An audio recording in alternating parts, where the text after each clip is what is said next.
কথায় আছে, আত্মায় আত্মায় না মিললে আত্মীয় হয় না। আত্মীয় হতে গেলে আত্মার সাথে একটা মেলবন্ধন থাকতে হয়। ঠিক তেমনি ভাবে ডক্টর ইউনূস যেমন দালাল, মার্কিন দালাল, প্রথম সারির দালাল, তার সাথে যারা ছিল এবং অন্তর্বর্তীকালীন সরকারে যারা যারা ছিল, এরা প্রত্যেকেই কোথাও না কোথাও দালালি করে। কারোর না কারোর দালাল, কেউ পশ্চিমাদের দালাল, কেউ চীনাদের দালাল, কেউ পাকিস্তানের দালাল, কেউ আবার জামাত ইসলামের দালাল, কেউ আবার বিএনপির দালাল। মানে দালাল, দালালের বাইরে আসলে স্বাভাবিক বাংলাদেশপন্থী কাউকে উপদেষ্টা পরিষদে রাখা হয়নি। ঠিক সেরকম একটা দালাল ছিল পররাষ্ট্র উপদেষ্টা তৌহিদ হোসেন। তৌহিদ হোসেন সাবেক কূটনৈতিক, কিন্তু তিনি যতটা না কূটনৈতিক, তার থেকেও বড় তার পরিচয়, সে একটা জমির দালাল। সে কিন্তু জমির দালালি করে। মোটামুটি কূটনৈতিক মহলে সবাই জানে সে কত বড় মাপের জমির দালাল। সুদখুর ইউনূসের তো হাটে হাড়ি ভেঙে দিয়েছে তার ছোট ভাই কিংবা তার আত্মীয় জমির দালাল তৌহিদ। কি করেছে জানেন? একদম ইউনূসকে ডুবিয়ে দিয়েছে, এবং যেই সাক্ষাৎকার দিয়েছে, যমুনা টিভি সাক্ষাৎকার প্রকাশ করেছিল, এরপর কয়েক ঘন্টার ব্যবধানে সেটা আবার মুছে দিয়েছে। আমরা জানতাম এটা মুছে দেওয়া হবে। যমুনা টেলিভিশনের কাছে আমার আহ্বান থাকবে, যদি সৎ সাহস থাকে, যদি সক্ষমতা থাকে, যদি ভয় না পেয়ে থাকেন, তবে পুরো সাক্ষাৎকারটা আপনারা পুনরায় আপনাদের ইউটিউব চ্যানেল কিংবা ফেসবুক পেজে প্রকাশ করেন। বাংলাদেশের মানুষকে জানতে দেন, বুঝতে দেন কতগুলা দেশদ্রোহী চক্রান্তকারী দালালরা বাংলাদেশটাকে কিভাবে ধ্বংসের দিকে ঠেলে দিয়েছে, বাংলাদেশটা কিভাবে পশ্চিমাদের কাছে বিক্রি করে দিয়েছে, বাংলাদেশের স্বাধীনতা সার্বভৌমত্বকে কিভাবে তারা হুমকির মধ্যে ফেলে দিয়েছে। যদি বাংলাদেশপন্থী হয়ে থাকেন, জানি আপনারা কোনো একটা এজেন্সির দালালি করেন, বাট বাংলাদেশের স্বার্থে এটা করা জরুরি। বাংলাদেশের স্বাধীনতা সার্বভৌমত্ব না থাকলে আপনার যমুনা টেলিভিশন, ওইটার যে ভবন, থাকবে না। এটা মাথায় নিয়ে অন্তত পক্ষে আপনাদের উচিত এই দালালদের চরিত্র বাংলাদেশের মানুষের সামনে তুলে ধরা। আসেন, সাক্ষাৎকারের গুরুত্বপূর্ণ কয়েকটা পয়েন্ট আমি আপনাদেরকে দেখাই। আমি কুইট করার চিন্তা 3বার করেছি। তারা রিকোয়েস্ট করছে যে খুব এম্বারাসিং হবে সরকারের জন্য। ডিপ স্টেট সমস্ত পৃথিবীতে প্রতিটা ঘটনার সাথেই জড়িত থাকে। পৃথিবীতে কিছুই ঘটে না যেটাতে ডিপ স্টেট কোনো না কোনো ডিপ স্টেট কোনো না কোনোভাবে জড়িত থাকে। ডিপ স্টেট ইনভলভ হয়। কোনো এক উপলক্ষে এই কিচেন ক্যাবিনেটের একটা মিটিংয়ে আমাকে যেতে হয়েছিল যমুনাতেই, এবং আমি পরে জেনেছি যে প্রতি মঙ্গলবারে তারা বসেন। সিদ্ধান্ত নেয় কেউ কেউ, এই ধরনের কথাবার্তা শোনা যেত, আমার কানেও আসতো, কিন্তু এর বাইরে আসলে আমার জানা ছিল না যে এরকম একেবারে একটা গ্রুপ আছে যারা নিয়মিত বসে সিদ্ধান্ত নেওয়ার। পররাষ্ট্রমন্ত্রী অথবা পররাষ্ট্র মন্ত্রণালয় সামান্যতম ইনভলভ ছিল না। এটাতে ইনভলভ ছিল কমার্স মিনিস্ট্রি এবং ন্যাশনাল সিকিউরিটি অ্যাডভাইজার। কোনো কারণ হয়তো ছিল পেছনে যেটা আমরা এটা করতে বাধ্য ছিলাম, কিন্তু কোনো বাধ্যবাধকতা না থাকলে এটা সই করার বিষয়টা নির্বাচিত সরকারের উপর ছেড়ে দেওয়াই যথাযথ। এটা কি আশা করেছিলাম আমরা? আমি আশা করিনি। আশা করেছি, খুব একটা আশা করিনি। আমি মনে করি যে আওয়ামী লীগ রাজনীতি থেকে যে একেবারে আউট হয়ে গেছে বা যাচ্ছে এরকম থাকবে। আমাদের মানুষজনের স্মৃতিশক্তি খুব দীর্ঘ না। আমি মনে করি, বিশ্বাস করি যে তারা রাজনীতিতে ফিরে আসবে। নিশ্চয়ই আপনারা মন দিয়ে শুনেছেন সে কি বলেছে। প্রথমত, বাংলাদেশের জুলাই আগস্টের সেই তথাকথিত জঙ্গি উত্থানের সময় ডিপ স্টেট সম্পূর্ণরূপে জড়িত ছিল, তারা সরকার পতনে সহায়তা করেছে। সে একটু ঘুরিয়ে বলেছে, পৃথিবীর প্রত্যেকটা কাজের সাথে ডিপ স্টেট সম্পৃক্ত থাকে। পৃথিবীতে যা কিছু হয়, যত কিছু পরিবর্তন হয়, রদবদল হয়, প্রত্যেকটা জায়গায় ডিপ স্টেটের একটা ভূমিকা থাকে। কোনো না কোনো ডিপ স্টেট, মানে স্পেসিফিক ভাবে মার্কিন যুক্তরাষ্ট্রের ডিপ স্টেটের কথা সে বলেনি, কিন্তু সে বুঝিয়ে দিয়েছে কোনো না কোনো ভাবে সম্পৃক্ত থাকে। সুতরাং বাংলাদেশের রেজিম চেঞ্জ অপারেশনে মার্কিন ডিপ স্টেট জড়িত ছিল, এটা তৌহিদ হোসেন চমৎকার ভাবে ফাঁস করে দিয়েছে। সে কিন্তু ডক্টর মোহাম্মদ ইউনূসের পররাষ্ট্র মন্ত্রণালয়ের উপদেষ্টা ছিল। এইটা আপনাদেরকে বুঝতে হবে। এই সাক্ষাৎকারটা ভবিষ্যতে কতটা গুরুত্বপূর্ণ ভূমিকা পালন করবে ইউনূস গংয়ের বিচারের ক্ষেত্রে। দ্বিতীয়ত, অন্তর্বর্তীকালীন সরকারের সময় যত ধরনের সিদ্ধান্ত আসতো, সেটা হোক রাজনৈতিক সিদ্ধান্ত, সেটা হোক কূটনৈতিক সিদ্ধান্ত, হোয়াটএভার, প্রত্যেকটা সিদ্ধান্ত কারা গ্রহণ করতো জানেন? একটা কিচেন ক্যাবিনেট ছিল, সেটার মিটিং হতো, সেটার সদস্য সংখ্যা ছিল টোটাল 7 জন। আবারও বলছি, ডক্টর ইউনূসের অন্তর্বর্তীকালীন সরকার দেশের অভ্যন্তরীণ কিংবা আন্তর্জাতিক বিভিন্ন ইস্যু কিংবা কূটনৈতিক বিভিন্ন সিদ্ধান্ত নেওয়ার ক্ষেত্রে একটা কিচেন ক্যাবিনেট গঠন করেছিল। এই কিচেন ক্যাবিনেটের মাধ্যমে তারা সিদ্ধান্ত নিত। বাদ বাকি যতগুলো উপদেষ্টা ছিল আছে, এদেরকে সেই কিচেন ক্যাবিনেটের মিটিং এ ডাকা হতো না। প্রতি সপ্তাহের মঙ্গলবার কিচেন ক্যাবিনেটের বৈঠক হতো। সেই বৈঠকে নির্ধারণ করা হতো আসলে বাংলাদেশ কিভাবে পরিচালিত হবে, বাংলাদেশের কোন সেক্টরে কারা কি করবে, কোথায় চাঁদাবাজি হবে, কোন সেক্টর থেকে লুটপাট করা হবে, কিভাবে বাংলাদেশের অর্থ বাইরে পাচার করা হবে। অর্থাৎ তারা যে চুরবাটপারি করেছে, প্রত্যেকটা চুরি বাটপারি এই কিচেন ক্যাবিনেটের 7 জন যে সদস্য ছিল একসাথে সকল সিদ্ধান্ত নিয়েছে।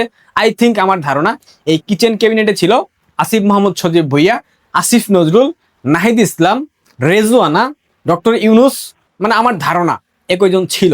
এছাড়াও আরো দু একজন থাকতে পারে। পররাষ্ট্রমন্ত্রী তৌহিদ হোসেন আরো বলেছে এসব দেখে তিনি কয়েকবার 3বার পদত্যাগ করতে চেয়েছেন, কিন্তু সরকার একটা বিব্রতকর অবস্থায় পড়বে, সে কারণে তিনি পদত্যাগ করতে পারেননি। সরকারের পক্ষ থেকে তাকে পদত্যাগ করতে দেওয়া হয়নি। তার মানে হলো তিনি এই দায়গুলাকে এড়িয়ে গেলেন।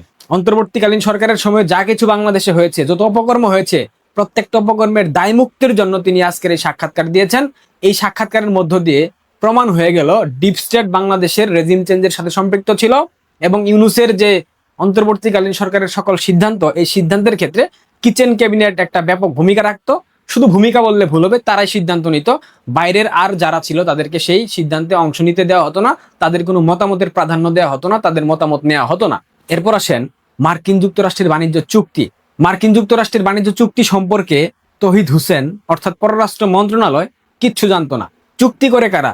নিশ্চিতভাবে বাণিজ্য মন্ত্রণালয়। পররাষ্ট্র মন্ত্রণালয়ের অবশ্যই সম্পৃক্ততা থাকে, কিন্তু তৌহিদ হোসেন বলছে তিনি কোনোভাবেই জানতেন না মার্কিন যুক্তরাষ্ট্রের সাথে বাণিজ্য চুক্তি হবে। একটা পর্যায়ে গিয়ে তারা বাধ্য হয়েছে চুক্তি করতে, হয়তো কোনো না কোনো কারণে বাধ্যগত ছিল এই চুক্তি করার জন্য। কি কারণে বাধ্যগত ছিল সেটা অলরেডি আমার মনে হয় আপনারা ক্লিয়ার হয়ে গেছেন, সুতরাং এটা নিয়ে বলার আর কিছু নাই। এবং অন্তর্বর্তীকালীন সরকার নির্বাচনের 3 দিন পূর্বে মার্কিন যুক্তরাষ্ট্রের সাথে যে চুক্তি করে গেছে, এই চুক্তিতে যারা সর্বাত্মক ভূমিকা রেখেছে, বর্তমান পররাষ্ট্রমন্ত্রী, তৎকালীন জাতীয় নিরাপত্তা উপদেষ্টা খলিলুর রহমান, যাকে বলা হয় রজার খলিল, যাকে বলা হয় মার্কিন যুক্তরাষ্ট্রের প্রথম সারির দালাল, এবং বশির উদ্দিন, সম্ভবত ডক্টর ইউনূসের সরকারের সময় বাণিজ্য উপদেষ্টা ছিল। আই থিঙ্ক, আমার মনে পড়ছে না, বাণিজ্য উপদেষ্টা সম্ভবত বশির উদ্দিন এবং ডক্টর খলিলুর রহমান, এই দুজন এবং ইউনূস এবং তার কিচেন ক্যাবিনেটের যারা সদস্য ছিল, এরা সবাই মিলে সিদ্ধান্ত নিয়ে মার্কিন যুক্তরাষ্ট্রের সাথে নির্বাচনের 3 দিন পূর্বে এই আত্মঘাতী বাণিজ্য চুক্তি সম্পন্ন করে গেছে, যেটার সম্পর্কে তৌহিদ হোসেন জানতো না। একই কথা বলে গেছিল আমাদের আসিফ নজরুল স্যার। মার্কিন যুক্তরাষ্ট্রের সাথে বাণিজ্য চুক্তি সম্পর্কে আসিফ নজরুল স্যার কিচ্ছু জানতো না, কিন্তু আসিফ নজরুলের নাম হচ্ছে সেফ নজরুল, মিসা নজরুল। সে আপাদমস্তক মিথ্যাবাদী, সে কথায় কথায় মিথ্যা বলে। আমি নিশ্চিত এই বাণিজ্য চুক্তি সম্পর্কে তৌহিদ হোসেনও জানতো, আসিফ নজরুলও জানতো। যখন দেখতে পাচ্ছে পরিবেশ পরিস্থিতি ঘোলাটে, তখন দায় এড়ানোর একটা অপচেষ্টা চালাচ্ছে, কিন্তু বাংলাদেশের মানুষকে তো এত সহজে ঘোল খাওয়ানো যাবে না। দেখেন আসিফ নজরুল বিবিসির সাক্ষাৎকারে কি বলেছিল। আমাদের সরকারের সময় কিছু কিছু বিষয় নিয়ে স্যার কিছু কিছু উপদেষ্টার সাথে মিটিং করতেন, অন্য কিছু বিষয় নিয়ে কিছু কিছু উপদেষ্টার সাথে মিটিং করতেন। যেমন ধরেন যুক্তরাষ্ট্রের সাথে যে সমস্ত চুক্তি হয়েছে, ওই চুক্তিতে কোনোদিন কখনো আমাকে ডাকা হয় নাই। মানে এক একটা বিষয় নিয়ে এক একটা উপদেষ্টার সাথে মিটিং করতেন ইউনূস, কিছু কিছু বিষয় নিয়ে কিছু কিছু উপদেষ্টা, কিছু কিছু বিষয় নিয়ে কিছু কিছু উপদেষ্টা, মানে বিভিন্ন ইস্যু নিয়ে বিভিন্ন উপদেষ্টার সাথে বৈঠকের মাধ্যমে ডক্টর ইউনূস সিদ্ধান্ত নিত। আসিফ নজরুল এই চুক্তির ব্যাপারে কিছু জানতো না। পররাষ্ট্র উপদেষ্টা তৌহিদ হোসেন শেখ হাসিনার প্রত্যাবর্তন ইস্যুতে কথা বলেছে, সে জানতো আগে থেকে যে এই চিঠি দিয়ে কি আদৌ কোনো লাভ হবে? লাভ হবে না, আওয়ামী লীগ ফিরে আসবে, আওয়ামী লীগ আগামী নির্বাচনে অংশ নেবে, এই ধরনের একটা কথা বলেছেন। এইসব কিছু কেন বলা হচ্ছে? হয় রিজনটা কি?